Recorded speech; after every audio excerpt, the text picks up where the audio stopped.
СДС да каже дали 150% поголемата маржа на Марковски компани од ремонти во РЕК завршува во партијата. Јавното обвинителство да реагира. Јавното обвинителство не смее да молчи. Имаме два договори за ремонти во РЕК Битола и двата добиени од Марковски компани, едниот од 2023 година, другиот од 2024 година. Покрај разликата од една година има разлика во цени од над 150%. Ако ЗАЕФ одеше едно за црквата, едно за вицето, кај Филипчи и двете се за некој нов вице.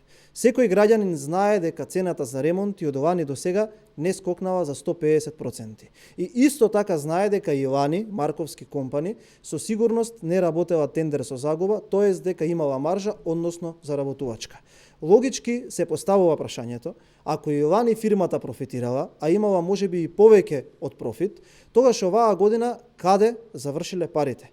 Филипче да каже дали ги оправдува набавките на ЕСМ направени од неговите луѓе и дали смета дека истите не смрдат на криминал.